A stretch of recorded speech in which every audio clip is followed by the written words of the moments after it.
E41 Marketplace Ministries. It's all about your business, and it's all about our Father's business. It's ministry outside the box.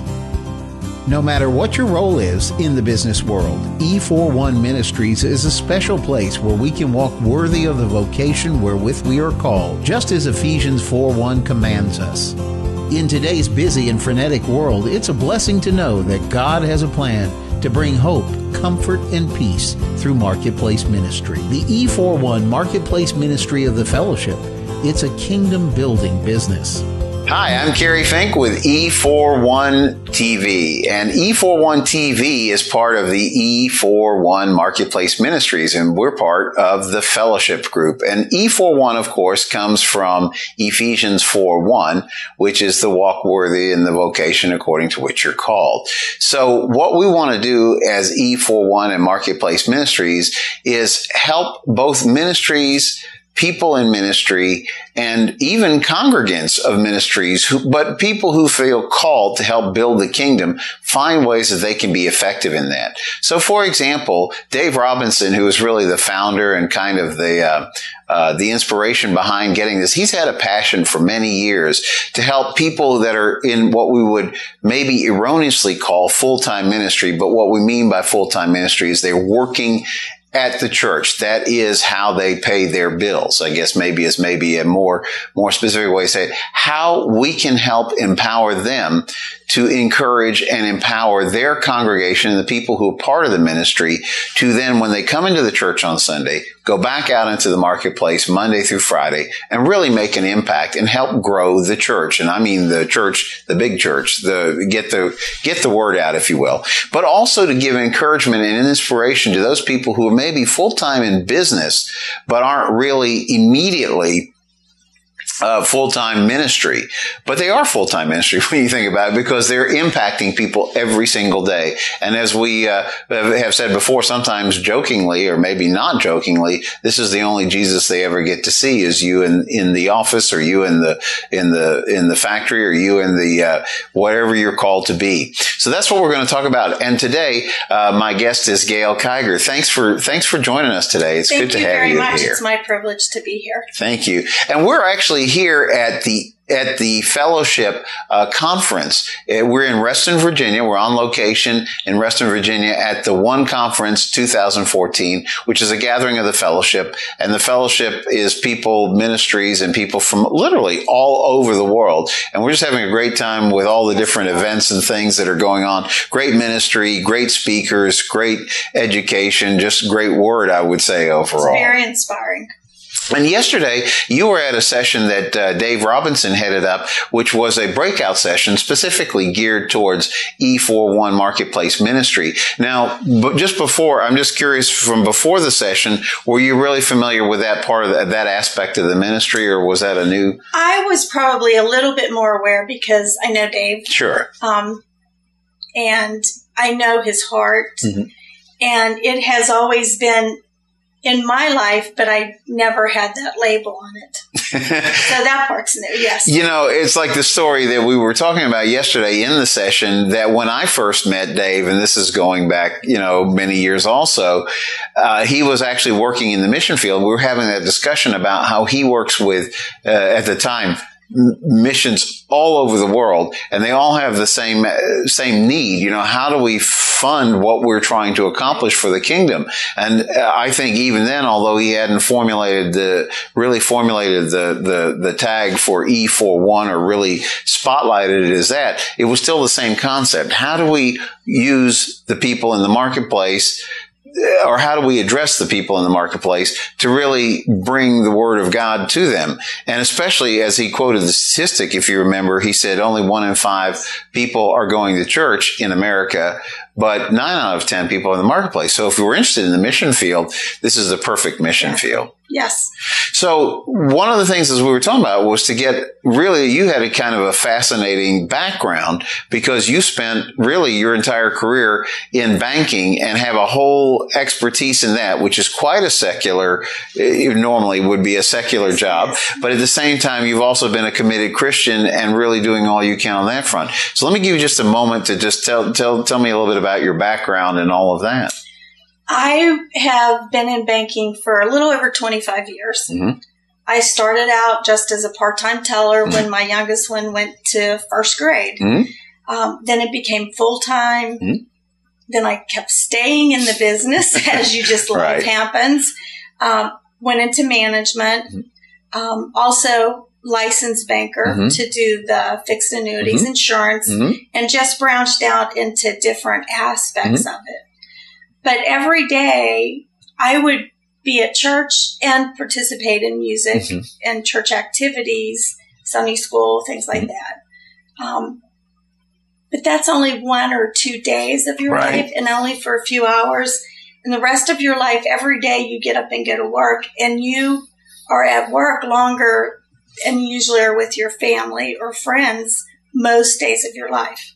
So I had to personally know that I was accomplishing something as a Christian and not just as a wife and a mother and making a living. And I did that by saying, God, okay, today I'm going to be in the bank, but I want to be able to speak about you or just live my life so people see Jesus in me. And that's how it starts. You know, it's amazing when you talk about that. You said something that's so key to the whole thing. You said so many of my hours are outside of the church, just by definition. Yes. One of the things that when you add that part of it up and you say how many hours you spend, Dave talks about that there's 3 places that people spend most of their time. You know, one would be in the workplace, in other words, where they're earning their living and what their vocation is that they're called for. But similarly, he also makes a distinction that there are people in government that they're charged with making the rules and the regulations and things that keep us safe, keep us protected, and that part of it. And then there's another dimension, those people who are in the education world, because they're learning about the things that they need to do, maybe either in government or business. And so he's like, this is where the bulk of people's time are. And obviously, you know, I don't think any place in the Bible it says we're supposed to just have Jesus for, 1 hour on Sunday morning or 2 hours on Sunday morning and maybe a little bit Wednesday night. I think the idea is supposed to be. We are to practice his presence every minute of our life. Absolutely. And so one of the things in particular, when you were explaining about your background in banking, I thought, well, this is an interesting thing because a lot of times Christians get afraid of where, there's strength in numbers. So we're in there, we're on, in fact, our pastor jokingly says, don't get in my way on Sunday. I need my medicine because I got to go out in the world Monday through Friday. You don't want me Monday through Friday if I didn't get my medicine on Sunday. And he's sort of joking, but he's not joking because you go out on Monday and you go into the world, and I've heard other people say, I don't want to lose my testimony by Tuesday, but you're dealing with a lot of situations, a lot of people with a lot of issues. They don't necessarily see the world the way you do. How do you survive and thrive and be effective in that kind of an environment? Different ways, but it boils down to, I always looked at my job as it's sales and service, because in a bank, there are products people need, checking accounts, savings accounts, CDs, they need loans, they need investment, they need all this things. These are all material, but it's what makes your life go round. Right. And today, let me throw this in. The push is huge, if you've ever made a call to anything, on customer service. Sure. Like, how was my customer service? Sure. They say that before they even say, what do you need? Almost that important now. So I feel like when they're coming in and they have a need, whatever it is, that's the material need, but they're a whole person, and I have more of what they need than they know. Right. So I can give the best customer service if I take care of whatever they came to get, or whatever service they came to have provided. But then if I reach out and touch them spiritually, that's what life is really all about. We were talking to a gentleman who runs an accounting firm. He's also in full-time ministry, and he was talking about the fact that, many of his clients, they come in off the street. They need accounting services. Doesn't necessarily mean they're Christian. He's like, I have Muslim, Hindu, you name it, and people who aren't sure what they think. Yes. So, and I'm sure the same happened in the banking business. It's not really, it's not really people come in with a badge that says, "Hi, I'm a Christian." Let's talk about that. How would you walk into a conversation, or how would you approach your Christianity with somebody? Because I know you explained before that you've had opportunities to pray with people and things like that. But talk a little bit about how you discern where it was right to move and not to move and things like that. You have to really have your mind. You have to intentionally know where you want to go with it. Mm-hmm. You may not know what you're going to talk about or mm-hmm. what you're going to say to them, but you have to know, I want to, at some point, if I can, mm-hmm. minister to them. Mm-hmm. So you see what they need, and of course you do your job first because you're on the job. Sure. You do it, and you do it to the best of your ability. God says to do everything that we mm-hmm. do to the best of our mm-hmm. ability. So you give them that great customer service as much as you can. But in the meantime, they're there for a reason, and there's a reason behind the reason. Mm-hmm. They might be there to make a deposit, do a withdrawal, mm-hmm. get a loan, whatever. Mm-hmm. But there's a life event that's driving that transaction. Mm-hmm. Mm-hmm. So if you are just pleasant, I say listen. Mm-hmm. Everybody says listen. Mm-hmm. But you listen, and then I say listen a second time. Mm-hmm. And what I mean by that, they'll talk about their kids. They'll talk about vacation, mm-hmm. wedding. Or if they're coming in for something serious, change names because of a death. Mm-hmm. They've got some major stuff going on in mm-hmm. their life. Mm-hmm. So you listen. And then what I learned, a little trick was, once you've listened, you still sit there and pause. Mm-hmm. It only takes 5 seconds, 10 seconds. And they'll usually come back with an explanation. Whereas if you had jumped in, you would have missed everything. Mm-hmm. And then they'll start talking about, I have these problems. They just do. Don't be afraid to listen, mm-hmm. and don't be afraid to maybe ask one more question. Mm-hmm. And that starts the ball rolling. Mm-hmm. And they'll sit at your desk, whereas at first they'll say, how long will this take? It'll take a minute. But they stay there 10 or 15 minutes sure. because now they've got their real problems, and you're trying to give them answers mm-hmm. and God's answers, what they were mm-hmm. intended to get. But you listen for hints. And one thing I think is the most important is do not be afraid mm-hmm. to speak. What's the worst that'll happen if you speak? They'll say, no, I'm not interested. Mm-hmm. I've never had anybody leave my desk or even leave the bank or any. They always come back, or they'll say, oh, yes. They'll be glad you asked. They'll be glad mm-hmm. you took time to be concerned. Sure. And it just takes, if it's a very serious, like one-liners will start it. Like, do you have a good people around you? Do you have family around you? Support around you? Mm-hmm. If it's something, sure. serious, like medical or death mm-hmm. or loss of a job. And some of them will just sob, Mm-hmm. Or you could say, do you believe in prayer? Mm-hmm. Oh, yes.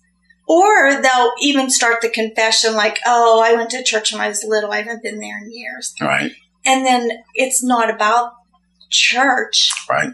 And then you can explain, you can pray mm-hmm. right now wherever you are, and God will listen and He will hear. That's all He wants from you. Mm-hmm. It's not that you have to go to church and go through a form and a religion.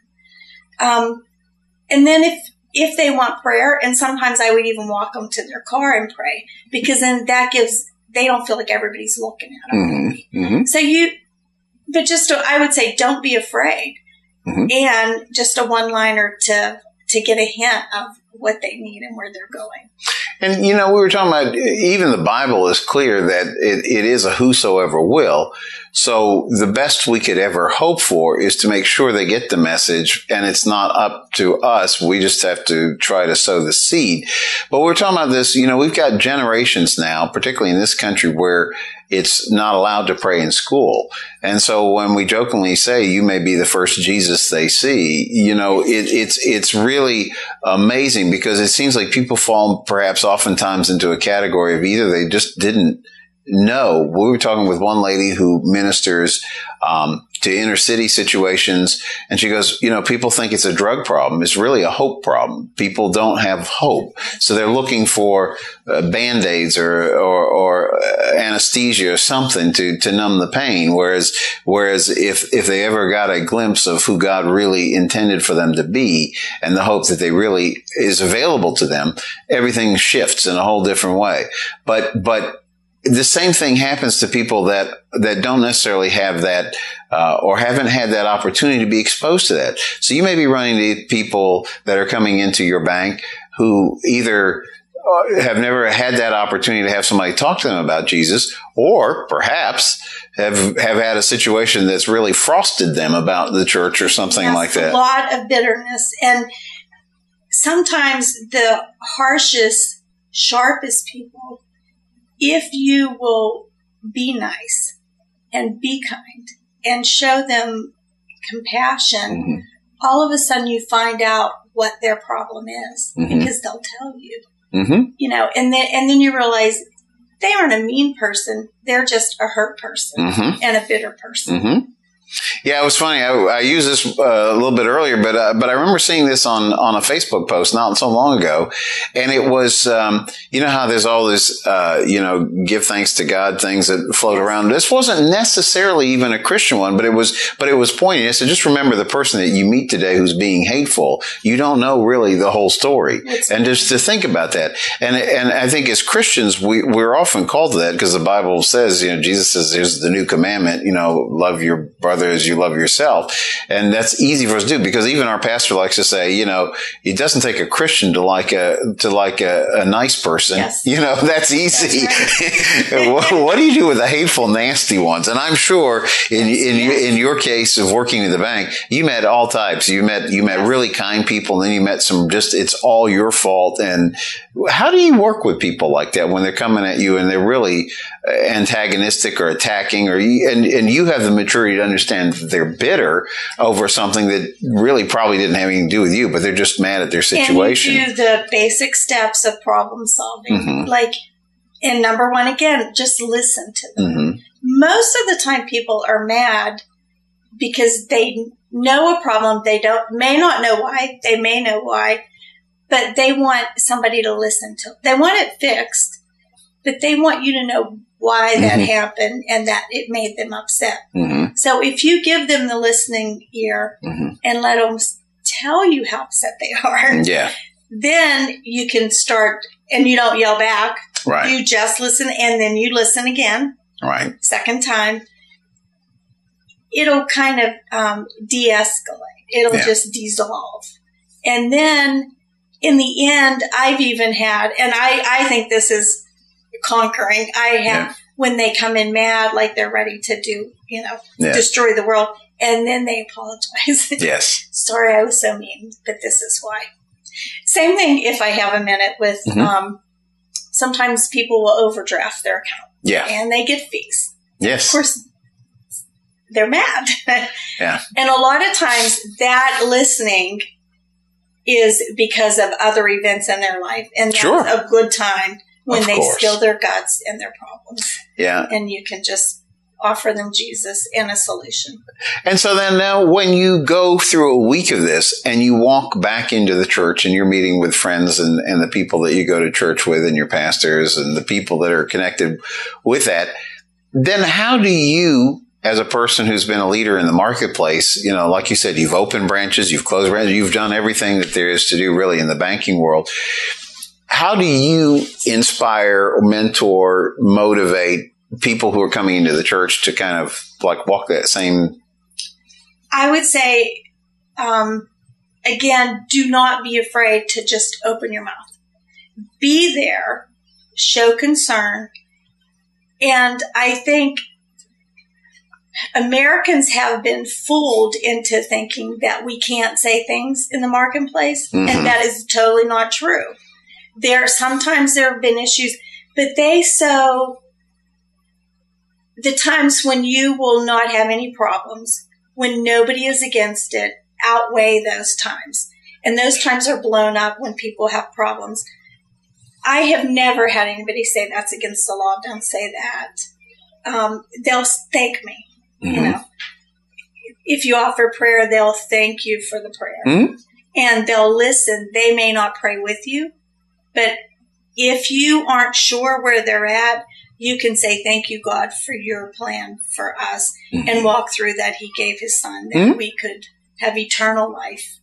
But I would say the number one thing, don't be afraid to just open your mouth and say have a one-liner ready. You know, do you believe in prayer? Do you, and that's when they'll come back and explain where they're at in their life, if you just give them the moment to do it. Don't be afraid. If you sense somebody is open and really struggling, but you sense that they're opening and you're in that environment, how would you encourage those people that you're sort of ministering at your desk to? What would you encourage them to do as the next step? They've acknowledged, wow, I'm really in a pickle here, and I need the prayer, I need the help. What do you tell them to do next? Sometimes we prayed at my desk. A lot of times I'd say, let's walk out, let's have a prayer. Okay. Because that eliminates the surrounding distractions. Sure. And then when they're by their car, they feel like they're on their own territory. Their own turf, sure. You know? Pray with them. I would give them my card. Anytime you want to talk, I'm here. Call me. Call me at home. I would give my home number. Whatever. And I was in a local community. I would say, if you don't have a church, here's where I go. There's lots of good ones around. I even a few times would say, without breaking confidentiality, but because people have talked to me about their problems, tell the pastor, hey, you need a man. Please get a man to go visit this guy because he's struggling. Or the ladies this lady needs help. Needs help. And you just work and get help. Sure. Yeah, they're definitely follow up. Definitely follow up. Would you, I'm sure as you think back through the years and the different things that you've done along the way, because this is always an interesting fact, is that you do something at a particular time and you have no idea of the wonderful eternal consequences that something like that has. I would assume that there are probably instances where you sat with somebody at a particular point where they were moving through something, and then you can look years later and say, wow, look how God worked that situation out. Look where this person is now. Look how that became a turning point. Do you have some of those? Without giving away a lot, a gentleman came in, and you kind of know people's banking habits. Sure. He had to retire early because of health. A comfortable position. Yeah. But you can see when people are struggling with problems on different things. Sure. The internet, gambling, whatever. Oh, sure. Well, he was having a problem, and we could see the money just leaving. Yeah. He came in so nervous. He wanted to do another withdrawal. And I said to him, I can see you're depressed. I can see you're struggling. Let's talk about another way out of it. Meantime, his wife had no clue. Wow. She put it all on him financially because he'd always been the provider. And I said, you can tell me when I'm getting too personal. You give them that option. Sure. But I said, you need to go home, talk to your wife, tell her what your family situation is, because it's not just his, whereas he was thinking it was. Sure. It's her life. Sure. And their children's life. Sure. You need to go and have a heart-to-heart with her. And not what the world calls a come to Jesus meeting, but a real heart-to-heart with Jesus. Sure. And because he was a form of religion, I said, you don't have to go to a confession booth. You need to both pray and find out what to do. It was at the point of them losing their home. Oh my goodness. Because of and it was just traps and addictions. I would check back. He would come in like every couple of weeks. And it worked out. Him and his wife came in, thanked me. She said he came home and we had a talk. They worked it out so they were able to sell their home to a lady that wanted a home and she'd been in a town or whatever. Praise the Lord. And they traded, it worked out. It saved the family.